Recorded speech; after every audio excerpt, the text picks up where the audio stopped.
తులసీదళములచే సంతోషముగ పూజిల్తు తులసీదళములచే సంతోషముగ పూజిల్తు తులసీదళములచే సంతోషముగ పూజిల్తు తులసీదళములచే సంతోషముగ పూజిల్తు తులసీదళములచే సంతోషముగ పూజిల్తు తులసీదళములచే సంతోషముగ పూజిల్తు తులసీదళములచే సంతోషముగ.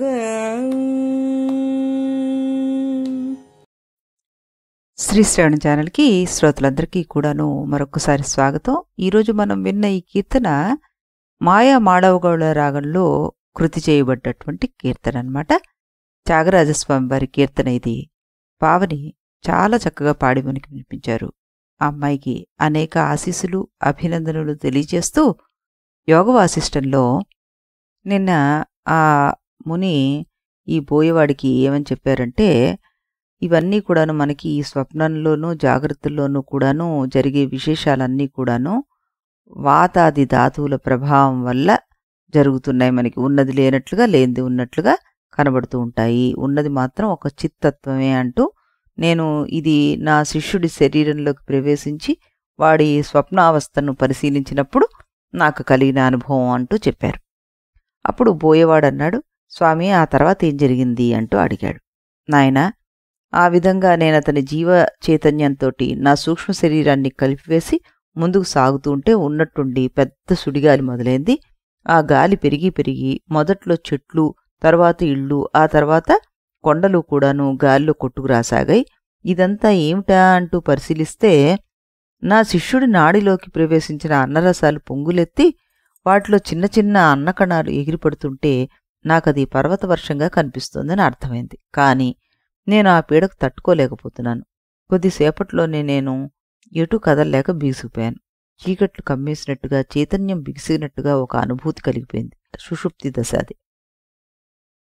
కొంతసేపటికి నాడుల్లో ఉన్న రసాలు జీర్ణమై తగ్గాయి. కొలంలో కలువలు విచ్చుకున్నట్లుగా నాలో చైతన్యం మళ్లీ మెల్లిగా విచ్చుకుంది. అది విచ్చుకుంటున్న కొద్దీ నేను మళ్లీ స్వప్నంలోకి ప్రవేశించసాగాను. అంటే నేను విశ్రాంతి రూపమైన సుషుప్తిలోంచి స్వప్న రూపమైన నిద్రలోకి ప్రవేశించాను. ఎప్పుడైతే చైతన్యం వికసించిందో ఆ వెనువెంటనే చైతన్యానికి సహజ సిద్ధమైన జాగ్రత్త దృశ్య రూపం మళ్లీ మొదలైంది. తల్లి కడుపులో బిడ్డ మొలిచి పెరిగినట్లుగా సుషుప్తి దృశ్యం అనే కడుపులోంచి జాగ్రత్త దృశ్యం రెక్కలు విప్పుకుంది అన్నమాట. అప్పుడు బోయేవాడన్నాడు, స్వామి ఇదేమిటండి, సుషుప్తి దృశ్యం అంటున్నారేమిటి? సుషుప్తిలో దృశ్యాలుంటాయా ఎక్కడైనా? అదీ కాక మీ శిష్యుడి నాడుల్లో మీరు సంచరిస్తున్నప్పుడు కొత్తగా జాగ్రత్త దృశ్యం పుట్టిందంటున్నారేమిటి మీరు? అంటే ఇప్పుడు కనబడుతున్న ఈ జగత్తు అటు మీ శిష్యుడి యొక్క సుషుప్తి దశలోంచి పుట్టే జగత్తు కంటేనూ ఇటు మీ స్వంత సుషుప్తి దశలోంచి పుట్టే జగత్తు కంటేనూ కూడా భిన్నంగా పుడుతుందనే మీ అభిప్రాయం ఇక్కడ అంటూ అడిగాడనమాట. అప్పుడు ముని అన్నారు, నాయనా, పుడుతోంది, కనిపిస్తోంది, ప్రకాశిస్తోంది అనే మాటలకు అర్థం ఏమిటో ఆలోచించు నువ్వు. లోకంలో ప్రజలంతా ఈ మాటలు వాడుతున్నారు కదా. వాళ్ళంతా ద్వైత భావంలో కొట్టుకుపోతున్న వాళ్లే. వాళ్ళు ఈ మాటలకు అర్థం ఏమిటని ఆలోచించరు. నువ్వు కొంచెం ఆలోచించు. మా బోటి వాళ్ళం వ్యాకరణ శాస్త్రపరంగా ఆలోచిస్తాం, మీరు లోక వ్యవహారపరంగా ఆలోచిస్తారు. ఎలా ఆలోచించినా లోతుగా చూస్తే ఈ మాటలన్నిటికీ ఒకటే అర్థం ఉంది. ఉన్నది ఎప్పుడూ ఉంది, దానికి పుట్టుక లేదు, నాశనమూ లేదు. దానికి పుట్టుక గాని నాశనం కాని కనిపిస్తున్నాయి అంటే అవి అజ్ఞానం వల్లే కనిపిస్తున్నాయని, వాటికి నిజమైన అస్తిత్వం లేదు అని అర్థం చేసుకోవాలి. ఈ దృష్టితో చూస్తే సర్వసత్తాత్మకం బ్రహ్మ, సర్వసత్తాత్మకం జగత్, విధియః ప్రతిషేధాశ్చ వద తత్ర లగంతికే అంటూ 146వ సర్గలో శ్లోకం 19లో చెప్పారు. పరబ్రహ్మ సర్వసత్తాత్మకమే, జగత్తు సర్వసత్తాత్మకమే. సర్వసత్తాత్మకం అంటే అస్తిత్వం కంటే మరొకటి లేనిది. అలాంటప్పుడు ఉంది లేదా అనే మాటలు అటు పరబ్రహ్మకు గాని ఇటు జగత్తుకు గాని ఎలా అన్వయిస్తాయో చెప్పు నువ్వు అన్నాడు. అప్పుడు పోయేవాడన్నాడు, స్వామి మరి లోకంలో ఉంది లేదు అనే వ్యవహారం కనిపిస్తోంది కదయ్యా అంటూ అడిగారు. అప్పుడు ముని అన్నారు, యా నామా శక్తి కాచిత్స తత్రైవాస్తి నాస్తి చ యస్మాత్తదాత్మా తద్బ్రహ్మ తథైవాత్మా తదాత్మకం అంటూ 146వ సరుకులో 20వ శ్లోకంలో చెప్పారు. ఆ పని మాయాశక్తి వల్ల జరుగుతుంది. అది ఒక విచిత్రమైన శక్తి. అది పరబ్రహ్మలోనే ఉందంటే ఉంది, లేదంటే లేదు. అజ్ఞాన దృష్టిలోంచి చూసినప్పుడు ఆ మాయాశక్తి పరబ్రహ్మ ఆధారం కనుక ఆ శక్తి పరబ్రహ్మ స్వరూపమే. అంటే ఆ మాయాశక్తి విజృంభిస్తున్న కొద్దీ ఆ పరబ్రహ్మ ఊహాతీతమైన విచిత్ర శక్తులతోటి నిండి ఉన్నట్లుగా కనిపిస్తుంటుంది. విజ్ఞ దృష్టితోటి చూస్తే అప్పుడు ద్వైత బుద్ధి లేదు కనుక మాయాశక్తికి అస్తిత్వమే లేదు. అందుచేతనే ఆ శక్తి ఉంటే ఉంది, లేదంటే లేదు అని నేను అన్నాను. తత్వవేత్తల దృష్టిలో జాగృతాది దశలు కనిపిస్తున్నా కూడా లేనివి. అంటే వాటికి రూపం ఏమాత్రమూ లేదు. సృష్టి ప్రారంభంలో జగద్రూపం యొక్క పరిస్థితి కూడా అంతే.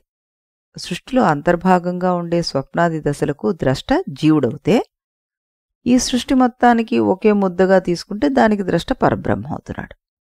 ఈ మాటలన్నీ సృష్టిని అంగీకరించి మాట్లాడుతున్నప్పుడు, జ్ఞానదృష్టి కలిగినప్పుడు, అంటే సృష్టికి అస్తిత్వమే లేదు అని తేలిపోయినప్పుడు, జీవుడు అనే ద్రష్ట, బ్రహ్మ అనే ద్రష్ట ఇంక మిగులుతారా?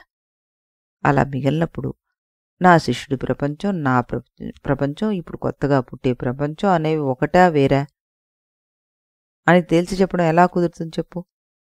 దీనికి ఏ సమాధానం చెప్పినా దృష్టి భేదం మీద ఆధారపడి ఉంటుందే తప్ప స్వతంత్రమైన సమాధానం ఉండదు గనక ఆ విషయాన్ని అక్కడికి వదిలిపెట్టి పై సంగతి చెప్తాను విను అంటూ 146వ సర్గను ఆయన ముగించారనమాట. సుషుప్తి దృశ్యం నుంచి జాగృత దృశ్యం వచ్చిందంటున్నారు కదా, సుషుప్తిలో దృశ్యాలు ఎలా ఉంటాయి అనే ప్రశ్న కూడా ఉందన్నమాట. దానికి మూలంలో సమాధానం చెప్పలేదు ఆయన. మూలకర్త భావం అయి ఉంటుంది. సుషుప్తి కాలంలో చిదాభాస రూపమైన అహంవృత్తి లయించిపోతుంది కనుక జ్ఞానం అనేది శుద్ధంగా మిగిలిపోయి తన ఎదురుగా ఉన్న అజ్ఞానాన్ని ప్రకాశింపజేస్తుంది. అంటే ఏమీ తెలియడం లేదు అనే అనుభూతిని కలిగిస్తుంది. కానీ అక్కడ వేరే ఇంద్రియాలు లేవు కనుక ఆ అనుభవం అప్పుడు వ్యక్తం కాకపోయినా మెలకువ వచ్చాక స్మృతిగా అది బయటకు వస్తుంది. కనుక అజ్ఞానమే సుషుప్త కాలంలో దృశ్యమని, దానిలోంచి జాగృత దృశ్యం వికసిస్తోందని మనం అర్థం చేసుకోవాలి. ఇక్కడ శంకర భగవత్పాదులు వారు జాగర స్వప్నయోరేవ బోధాభాస విడంబన సుప్తౌతు తల్లయే బోధ శుద్ధో జాడ్యం ప్రకాశయేతన్నారు. చిదాభాసుడి ఆడంబరమంతా జాగ్రత్త స్వప్నాల్లో మాత్రమే. సుషుప్తి దశలో అతడు లయించిపోతాడు కనుక శుద్ధ జ్ఞానం అవిద్యను ప్రకాశింపచేస్తుంది అనే వాక్యం ఎందుకు మనకి ప్రమాణం అని చెప్పుకుంటే, ఆ విషయాన్ని గ్రహించుకుని మనం ఇక్కడ ముని చెప్పే స్వానుభవ వివరణలోకి వెళ్దాం. మనం ఇప్పుడు ముని అంటున్నారు ఏమని, ఈ విధంగా నేను సుషుప్తి నుంచి బయటకు వచ్చేసరికల్లా సముద్రంలో మునిగిపోయిన పాత పట్టణం ఏదో పైకి లేచొచ్చినట్లుగా ఉన్నట్టుండి కొత్త ప్రపంచం కనిపించడం మొదలుపెట్టింది. నేను ఆ ప్రపంచాన్ని వింతగా చూస్తుండగానే దాంట్లో నాకు నా స్వగ్రామం కనిపించింది. అలనాటి నా భార్యాపుత్రులు, బంధువులు అంతా కనిపించారు. వాళ్ళను చూసేసరికల్లా నాకు ప్రాణం లేచొచ్చినట్లయింది. వాళ్ళందర్నీ కౌగిలించుకుని మురిసిపోయాను. నాయనా చూసావా, అప్పటి నా పరిస్థితి అది. అప్పటికి నాకింకా తత్వజ్ఞానం స్థిరపడలేదు. అందువల్ల పాత వాసనలు నా మనస్సుని జయించేశాయి. ఇప్పటి స్థితిలో ఇలా జరిగి ఉండేది కాదు. ఇప్పుడు నీ పరిస్థితి ఎలా ఉందో అప్పటికి నా పరిస్థితి అలాగుండేది. విడిగా కూర్చుని ఆలోచించుకుంటున్నప్పుడు పరబ్రహ్మతత్వమంతా విస్పష్టంగానే ఉండేది. కానీ పాత వాసనలు వచ్చి మీద పడుతున్నప్పుడు మాత్రం మనసు ఉయ్యాలలాగా ఊగిపోతూ ఉండేది. నీ పరిస్థితి అంటే ఇది గట్టి సాధన చేస్తే ఆ స్థితిని దాటేస్తావు నువ్వు అంటూ చెప్పారనమాట. స్వామి, మీరు చెప్పింది నిజం. నా మనస్సు నిజంగానే ఉయ్యాలలాగా ఊగిపోతుంది. ఇంకా కొన్ని సందేహాలు మిగిలి ఉన్నాయి. మీరు స్వప్నం అసత్యమని, దానిలాగానే జాగ్రత్త ప్రపంచం కూడా అసత్యమని, చాలాసార్లు చెప్పుకొచ్చారు. కానీ ప్రామాణికమైన శాస్త్రజ్ఞులు వేకువజామున వచ్చిన స్వప్నాలు ఫలిస్తాయని అంటుంటారు కదా. ఉదాహరణకు వేకువజామున వచ్చిన కలలో ఏనుగును ఎక్కినట్లుగా కనిపిస్తే మర్నాడు జాగ్రత్త ప్రపంచంలో మంచి లాభం వస్తుంది అంటుంటారు కదా. అనుభవంలో కూడా ఇది నిజం అనిపిస్తూ ఉంటుంది. మళ్ళీ అర్ధరాత్రి సమయంలోనో వచ్చిన కలకు ఫలితం ఏమీ లేదని వాళ్ళు అంటుంటారు. దీన్ని బట్టి స్వప్నంలో కొంత భాగం సత్యమని, కొంత భాగం అసత్యమని స్వప్న శాస్త్రజ్ఞులు చెప్పినట్లు అవుతోంది కదా. మరి మీరేమో స్వప్నం మొత్తం అసత్యం అంటున్నారు కదా అంటూ అడిగాడనమాట. అప్పుడు ముని అన్నారు, వేకువజామున స్వప్నాలే కాదయ్యా, మరికొన్ని స్వప్నాలు కూడా సత్యాలండి ప్రసిద్ధిగా ఉంది. ఉదాహరణకు స్వప్నేశ్వరీ ఉపాసన అనే ఉపాసన ఉంది. ఆ ఉపాసన చేసిన వాళ్ళకి రాబోయే సంఘటనలన్నీ ముందుగానే స్వప్నంలో కనిపిస్తూ ఉంటాయి. ఆ ఉపాసన చేసేవాళ్లకు అలాంటి అనుభవాలు కూడా చాలా ఉన్నాయి. కానీ లోతుగా ఆలోచిస్తే అలాంటి అనుభవాలకు అసలైన కారణం వాళ్ల విశ్వాసమే. ఎవరికి ఆ ఉపాసాల మీద, ఆ శాస్త్రాల మీద విశ్వాసం అంచెలంచెలుగా ఉంటుందో వాళ్లకు ఆ ఫలితాలు నిశ్చయంగా కలుగుతాయి. ఎవరి విశ్వాసం కొంచెం వదులుగా ఉంటుందో వాళ్లకు వచ్చే ఫలితాలు అనిశ్చయంగా ఉంటాయి. దీన్ని బట్టి తేలుతున్న విషయం ఏంటంటే, స్వప్నలోక జాగ్రత్తలోక మధ్య గల సంబంధం విశ్వసాధీనమే కానీ స్వతసిద్ధం కాదు. నిర్మోహమాటంగా చెప్పాలి అంటే తదేషా కాకతాళీయ న్యాయాదన్య న లభ్యతే అన్నారు. ఇదంతా కాకతాళీయ న్యాయం తప్ప మరొకటి అయ్యేందుకు వీల్లేదు అంటే ఫ్లూక్ అన్నమాట. తాటిపండు తాటి చెట్టు మీద నుండి బాగా పండి రాళ్ళడానికి సిద్ధంగా ఉన్న సమయంలో ఒక కాకి వచ్చి దాని మీద కూర్చుంటే ఆ పండు రాలే స్టేజ్లో ఉంది కాబట్టి ఆల్రెడీ రాలిపోతే ఇది వచ్చి కూర్చుంది కాబట్టి రాలిపోయింది అని అనుకోవడం ఒక భ్రాంతి లాంటిది. దీన్నే కాకతాళీయ న్యాయం అంటారని మనం ఎన్నోసార్లు చెప్పుకున్నాం అనమాట. అప్పుడు ముని అతనితో ఇంకా ఏమంటున్నారు, నాయన ఇంతకు చెప్పొచ్చేది ఏమిటంటే, స్వప్న శాస్త్రాలన్నీ కాకతాళీయ న్యాయం మీద ఆధారపడి నడుస్తున్నాయి కనుక స్వప్నంలో కొంత భాగం సత్యమనే ఆలోచన సరికాదు.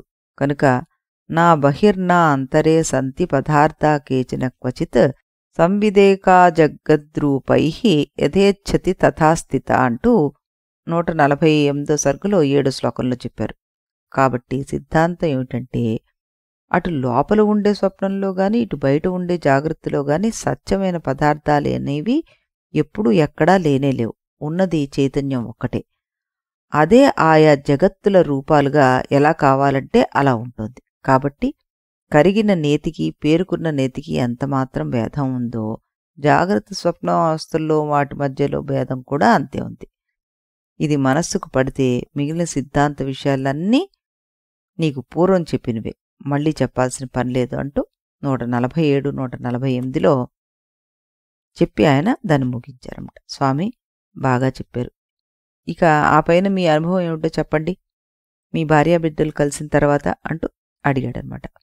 అప్పుడు ముని దానికి చెప్తున్నారు, నాయనా నాకు నా భార్యా పిల్లలు కనిపించారని చెప్పాను కదా, నేను వాళ్ల మొహంలో పడిపోయి ఏ రకమైన తత్వచింతన లేకుండా 16 సంవత్సరాలు గడిపేశానయ్యా. ఇలా ఉండగా ఒకరోజు ఒక తేజస్శాలి అనే వృద్ధముని మా ఇంటికి అతిథిగా వచ్చాడు. నేను ఆయనకి సేవ చేస్తూ ఒక ప్రశ్న వేశాను అన్నారు. మరి ఆ ప్రశ్న ఏంటి, దానికి ఆ మహాముని ఏం సమాధానం చెప్పారు అన్నది మనం రేపటి ఎపిసోడ్లో శ్రీరాముల వారి కీర్తన విన్న తర్వాత అప్పుడు చెప్పుకుందాం. అంతవరకు సెలవు.